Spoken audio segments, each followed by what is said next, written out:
ഇതാ നമ്മുടെ ചൈനന്റെ തുപ്പയുടെ കഴിക്കാൻ കേട്ടോ. നിങ്ങൾക്ക് ഈ ഒരു തുപ്പ കഴിക്കണം എന്നുണ്ടെങ്കിൽ ചൈനയിൽ ഒന്നും പോകണ്ട, നമ്മളെ ഇടയ്ക്കിടക്കാണ് പോകുന്നുള്ളൂ. നമ്മളെ ദുബായ് മോളിന്റെ ഉള്ളിൽ നമ്മുടെ ടിബറ്റൻ കിച്ചണിലാണ് നമുക്ക് ഈ ഒരു അഡാർ ഐറ്റം കിട്ടുന്നത് കേട്ടോ.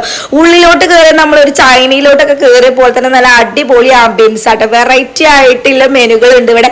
നമ്മൾ ഇതാണ് ഓർഡർ ചെയ്തിട്ടുണ്ടായിരുന്നത് കേട്ടോ. അപ്പൊ ഇതൊക്കെയാണ് നമ്മളെ ടിബറ്റൻ ഫുഡ് എന്ന് പറയുന്നത്. ഓൾമോസ്റ്റ് ഇവിടുത്തെ ഷെഫ് ടിബറ്റിൽ പോയിട്ട് ഫുഡ് പഠിച്ചു വന്നൊരു ഷെഫും കൂടിയാണ്. നല്ല അടിപൊളി നൂഡിൽസ് ആയിരുന്നു, ബീഫിന്റെ നൂഡിൽസ് ആയിട്ട് എനിക്ക് ഒരുപാട് ഇഷ്ടപ്പെട്ടു. പിന്നെ ഇതാണ് നമ്മളെ തുക്ക.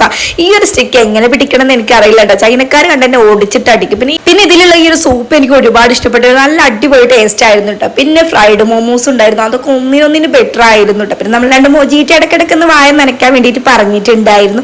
പിന്നെ സ്റ്റീം ആയിട്ടുള്ള മോമോസ് ആണ് എനിക്ക് ഒന്നും കൂടി ഇഷ്ടപ്പെട്ടത്. നല്ല അടിപൊളി ടേസ്റ്റ് ആയിരുന്നു കേട്ടോ. പിന്നെ ഇവളെ ഈ ഒരു കഴിപ്പ് കണ്ടിട്ട് ഇവളെ ഞാൻ ചൈനയിലാണോ പ്രസവിച്ചതെന്ന് എനിക്ക് തോന്നിപ്പോയി. അത്ര ഷാർപ്പായിട്ടാണ് കേട്ടോ അവൾ അത് പിടിച്ചിട്ടുണ്ടായിരുന്നത്. ഈ കാണുന്നവരൊക്കെ ഇതാ നമ്മളെ ടിബറ്റിന്റെ ഫുഡ് ടേസ്റ്റ് ചെയ്യാൻ വേണ്ടിയിട്ട് വന്നതാട്ടോ. അവസാനമായിട്ട് നമ്മൾ അവരെ ബ്രോസ്റ്റ് കൂടി കഴിച്ചിട്ടുണ്ടായിരുന്നു. കിടിലനായിരുന്നു കേട്ടോ. ഇവിടെ ഷവർമ്മയൊക്കെ വരുന്നുണ്ട് കേട്ടോ. നിങ്ങൾക്ക് ഈ വേറിട്ട ഫുഡുകളൊക്കെ കഴിക്കണം എന്നുണ്ടെങ്കിൽ പോകുന്നോളി നമ്മളെ ടിബറ്റൻ കിച്ചണിലേക്ക് കേട്ടോ.